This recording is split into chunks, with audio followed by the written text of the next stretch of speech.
Hi everybody, welcome back. Thanks for joining me for another royal news video. So today's video, we're going to start off with some lovely royal news and lots of photographs because on the 9th of January, it was Catherine, Princess of Wales' 43rd birthday. And Prince William shared a lovely, and I'd say a rather personal message to accompany the new portrait, the new photograph that we had released of Catherine as she turned 43. To the most incredible wife and mother, the strength you've shown over the last year has been remarkable. George, Charlotte, Louis and I are so proud of you. Happy birthday, Catherine. We love you. W.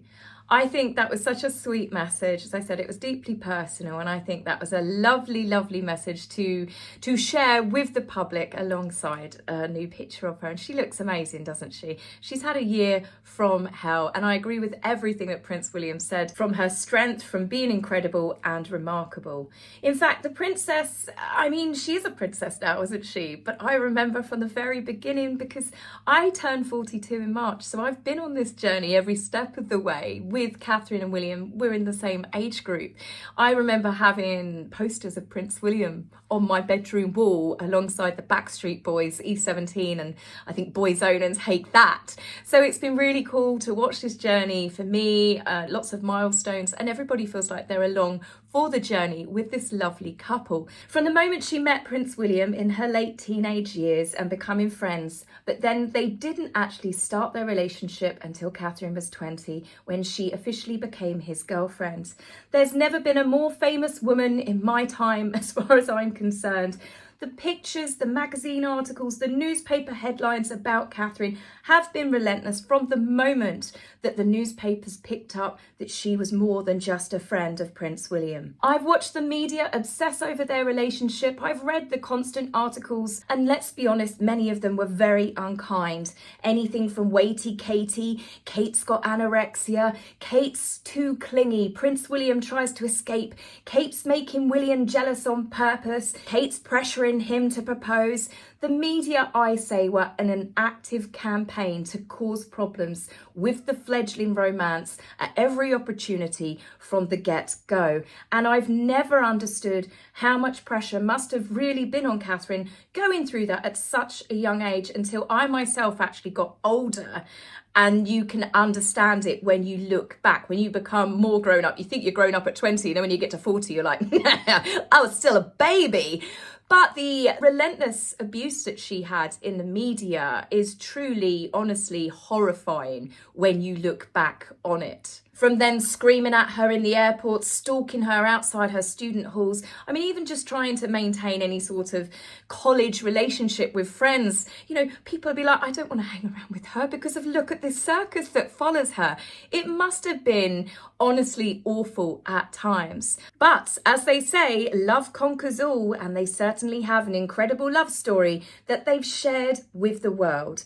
In 2010, many of us screamed with delight as Prince William finally put a ring on it. Then in 2010, I remember sitting in front of the TV, excitedly watching their wedding with teary and starry eyes.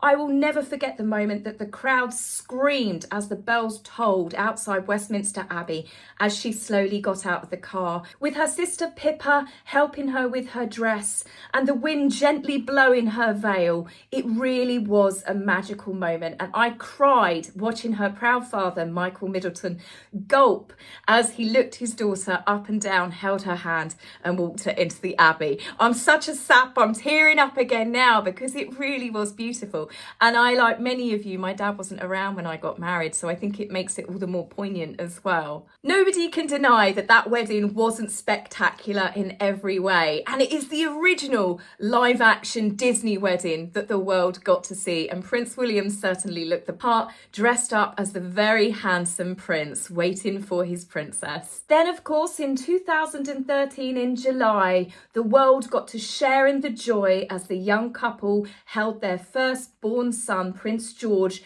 out to the world's media on the hospital steps. I felt nothing but happiness for this lovely couple, and I remember the bells chiming all around the country. I remember monuments around the world lighting up blue in honour of the young prince. Then, of course, not too long after that, in May 2015, we then had the arrival of Princess Charlotte. And again in April 2018, Boss Baby made his entrance into the world, Prince Louis. Catherine and William have shared so much of their family with the public that many of us feel joy and happiness for them in their achievements, in their milestones, on their birthdays. And because they share such a personal side to their family with us, it enables the public to have a genuine warmth and affection for the family. I love how much that they have shared with us and the fact that they have continued to do so despite some overstepping boundaries.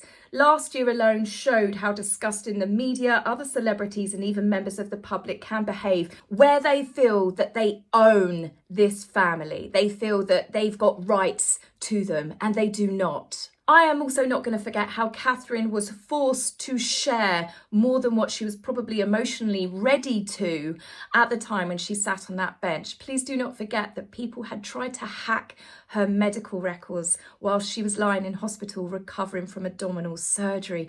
Can you imagine the violation of that? It's truly unbelievable, because how, if you can't feel safe while you're lying in hospital and you're most vulnerable with people trying to hack your medical records, when would you ever? I think it's enough to make most people want to completely retire from public life altogether, but she didn't. But with the love and support of her family and the outpouring of love and support from the public, Catherine has continued being her wonderful and fabulous self. She has overcome so much in the past year, and the praise William heaped on her in that beautiful birthday message was spot on. She is an incredible and lovely woman, and she makes a truly inspirational and lovable princess. She shines bright no matter what gets thrown at her, and that's why when the time comes, she is also going to make an amazing queen as she stood alongside her king. So happy birthday, Catherine, whilst it's a couple of days late now, but honestly, I couldn't wish more happiness for that family. And obviously 2025 is going to be a much better year for all of them, and hopefully for the rest of the royals as well. Now, normally I would say, with the exception of those two over in Montecito, but sadly 2025 did not get off to a good start for Harry and Meghan and their young family, because it was announced the day before Catherine's birthday that sadly Guy, their beagle, had passed away. Now, at first, I say at first, I was upset for them. I don't hate the couple. I dislike the way that they behave. I wouldn't wish the loss of a pet on anyone. You guys know. I love our dogs so much. They're our babies. Mine and my husband, you know, they're our entire world. And all of you, whether it's a hamster or a cat or a dog or goldfish, so many of us have our pets and we consider them as part of the family. I do not wish the pain of losing a pet on anyone, not even those two. So when the announcement came, and it was People magazine, I think I saw it in first, I've genuinely felt sorry for them. It's horrible, and they've got young children as well, which makes it even harder, although children do tend to be a bit more resilient than us adults. But, and I say but, when I saw the Instagram video and then the post afterwards, I thought to myself, she didn't, did she? No, I do not mean that she the pet. Of course, I'm not a horrible person. Of course, I'm not implying that. But there is an element where I think, has she used the dog for emotional manipulation to people? Because obviously even I myself was taken in at first, you know, thinking, oh, that's awful. But then you realise that a few photos are about Guy, but then it's about Meghan holding Guy, Meghan filming herself holding Guy, Meghan carrying Guy, Meghan from behind going into a shop.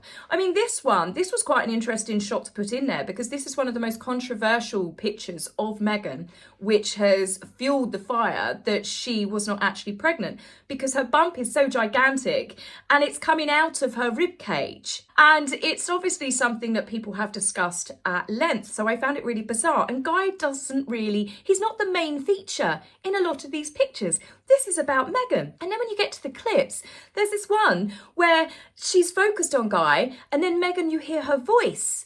And she's talking, we're jamming in the kitchen, guy. And then she slow pans round to Meghan cooking a big pot of jam, which made the jam makers stress out because they were like, oh, she's definitely burnt that. She's not doing it in a copper pot. She's not done this. It's overflowing. But the point is, if this is a tribute to your dog, why not cut the video off when Guy ends? Why have you then suddenly got your voice talking about the fact that you're making jam? And then when you start noting the other pictures, Meghan wearing her gardening outfit, going into the garden with a basket to collect vegetables, no doubt. Then it's Meghan crouching down the garden, Meghan black and white shot, modelling in a dress. And you're thinking, is this a tribute to your dog? Or is this you promoting yourself and like a second trailer to Netflix? Then you get the kids' voices. Now, Meghan and Harry have done everything to hide their children from the public. Meghan's getting all this negative backlash, isn't she? All of a sudden, the dog has died and she's got this tribute ready to go.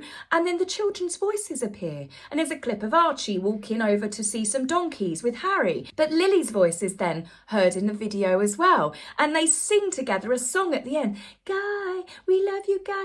And it's all very bizarre. And I'm thinking, has she just used her dog's death as a way to try and get people to, tune into Netflix? She's showing the kids. This is something that they haven't done. They fought heavily against. But then you read the tribute, the very long tribute that she's done as well. And it makes me, I'm sorry, being cynical here, it makes me think, is she using her dog's death to get people to tune into Netflix? Surely she wouldn't do such a thing. And then you read the bottom bit. Because many of you will now see Guy in the new series, I hope you'll come to understand why I'm so devastated by his loss. I think you may fall a little bit in love too. Well, that is just a blatant plug for her Netflix show. Come watch my show and you'll see Guy and maybe our children. Why else is she showing about her going into the garden and making jam? That had nothing to do with Guy. That's just Meghan doing a second trailer for her Netflix show, trying to get people to watch it. Many people choose to post a photograph or even a little video clip of their pets when we lose them. When Catherine and William's dog Lupo died, they just posted a beautiful picture of the dog and then did a nice little message. Lots of people just do this. Our dog or our cat or a hamster or, has gone over Rainbow Bridge. Meghan makes a whole production out of it, plugs her Netflix show, and she's the main star in it. And it makes you struggle to try and get sympathy for her. Now, blinds are going round saying that Guy died last year. And I thought to myself, surely she wouldn't do that. But we know that Meghan has banked a lot of stuff. They timed the release of certain things for maximum impact to overshadow things that the other royals are doing. And Meghan, as we know, she likes to play the emotional manipulation card.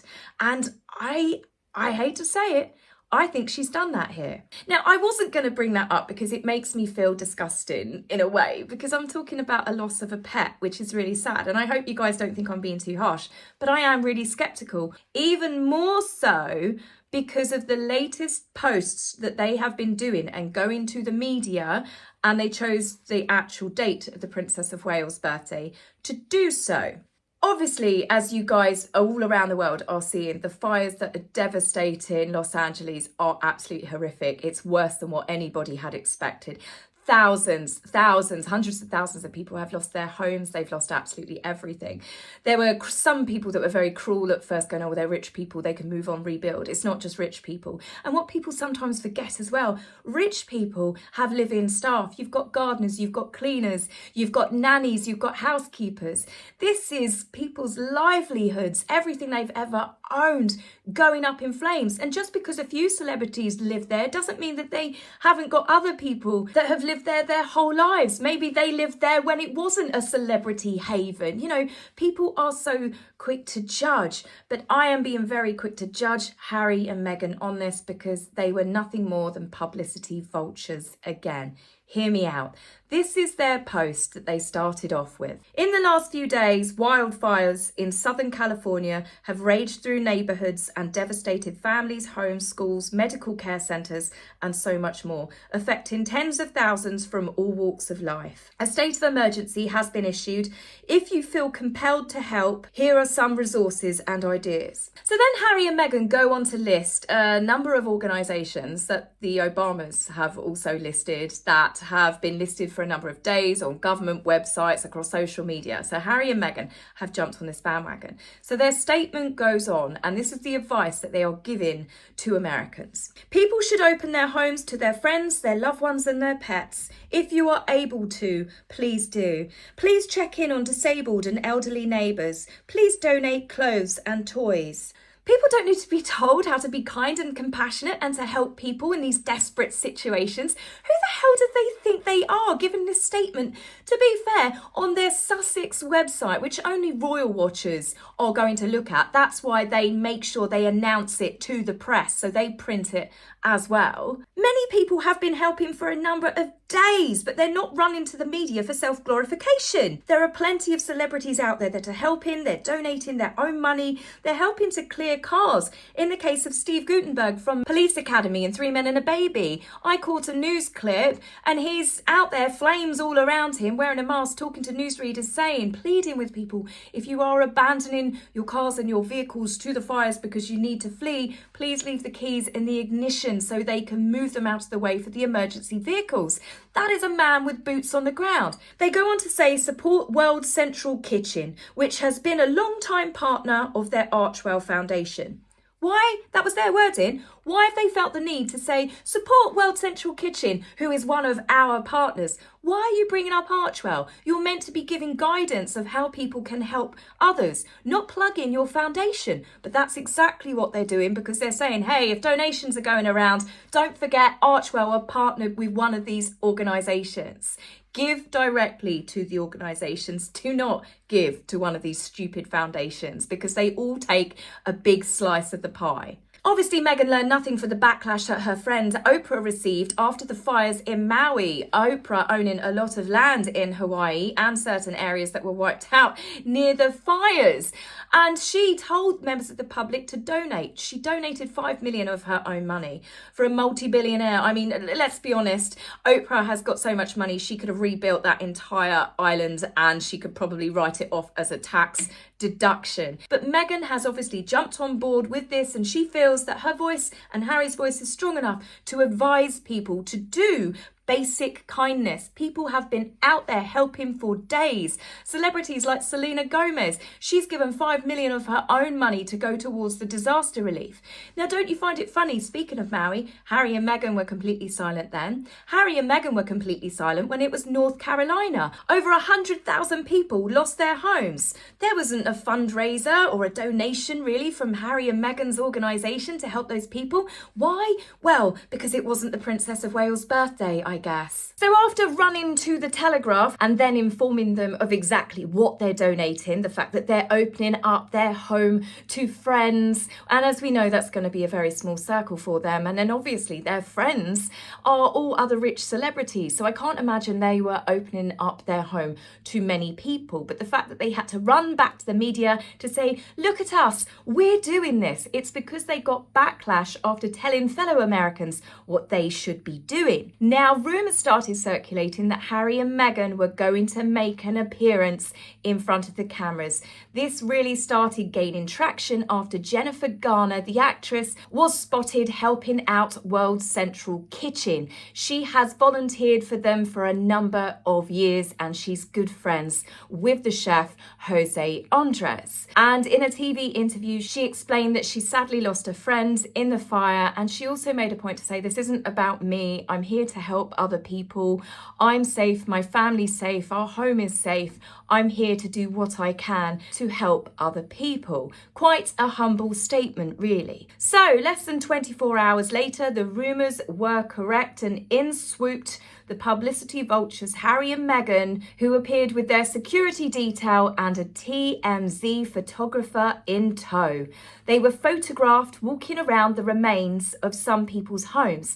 The residents of these homes themselves have not even been allowed back into the area. They took a tour of the devastation with Pasadena Mayor Victor Gordo. With both of them wearing masks and the number of people that would have been walking around, you know that nobody would have known Harry and Meghan were there. So of course they had to notify and alert the media. They wanted to be spotted, so they informed the world of their presence. In an area set up for volunteers and organisations that are helping the emergency workers and the local people, such as World Central Kitchen, Meghan is spotted trying to talk to people with her security nearby and trying to look like she's actually doing something. It's all very bizarre. She goes over to a table, looks like she's going to pick something up and then just walks away. But of course, Meghan is, as ever, always aware of where the cameras are. As she walks back over to where Harry is talking to the mayor, she gives the mayor a hug, like they haven't just walked around the neighbourhood with him. In fact, a lot of the video footage that has come out, Meghan is just generally standing there going person to person,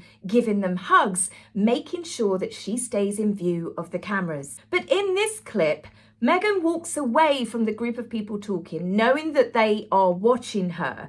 And if you listen to this clip, it pretty much sums Meghan up in this exact moment. You're going to have to ignore the fact that they refer to her as Princess Markle. Princess Markle, she left that little group and now she's getting down and dirty. She truly wants to help. I mean, you know, she's in her civvies and not exactly glammed up, but she bent over that plastic bin. It looked as if she was literally going to start helping people. She's offering up hugs, which are so needed. It's pretty obvious that Meghan never had any intentions of getting dirty. But if you still are at this point, do not believe that this isn't just them using another awful disaster for self-promotion. I have another video clip to share. Now, this young lady that is talking to the group is very clearly upset. She has a volunteer lanyard around her neck. Meghan looks at the camera, then leans in to pull her into a warm embrace. Meghan is very aware that that camera is on her. But what she was not expecting was another camera that appeared a little bit later on. Of course, the media lapped up this clip of Meghan hugging this young woman, saying, oh, look, Meghan's there comforting the residents and the volunteers. Well, this volunteer is then spotted leaving with them, as in she's with them as a member of staff. So Harry looks behind and sees this surprise cameraman and waves. And you see Meghan, who is the other side of Harry, she almost processes it. You can see a very slow reaction, and then she reaches over and then puts her arm around the young woman again. She did that because she knew the camera was on them. Now, I'm not saying that that young woman wasn't upset. She genuinely looked to have been sobbing earlier. But the real twist is not the fact that Meghan hugged this young woman knowing that the camera was on her. It's when this unexpected cameraman, I call them the unexpected one, they were not expecting them to be there, pans round, and you can see that Harry, Meghan, their security, and that young lady are walking through a cordoned off area where you can see a police car. This is obviously a security area which is safe for the Duke and Duchess to exit with their team, with their entourage. But as it pans round, you see the photographer, which is no doubt the assigned TMZ photographer that was allowed to follow them. They've got security with them. If they did not want, much like Uvalde, if they did not want the photographers surrounding Meghan, they would have told them to shove off. And they certainly would not have been allowed in a police cordoned off security area. This was an opportunity for them to get publicity and to turn it into a good PR moment for them. No one would have recognized them or spotted them if they had not announced it. They wanted the photos, they wanted the footage to be released. They wanted to be seen. Now that is pretty diabolical, really. Even the Kardashians, the most publicity-hungry, famous family in the world, have been sending out cooked meals to fire stations and to various emergency workers, and they haven't been posting about it or asking for recognition. This was not about helping others. This was again about self-promotion. And that's why I call them publicity vultures. So on a lighter note, I just want to thank everybody that has been posting on the community page where you have been listing organisations and charities and people that are actually out in Los Angeles now with their boots on the ground, as it were, genuinely helping people. It helps people like me from other countries around the world that want to help you guys, but we don't necessarily know the best organisations to donate to. But I will say to anybody, please make sure that you research the companies before you send a donation to make sure that they are genuine. So my thoughts are with you guys, and I will be back with you very soon, hopefully with some more cheery news. And my prayers are with, honestly, everybody out in California at the moment. So take care, guys, and I will see you soon. Bye.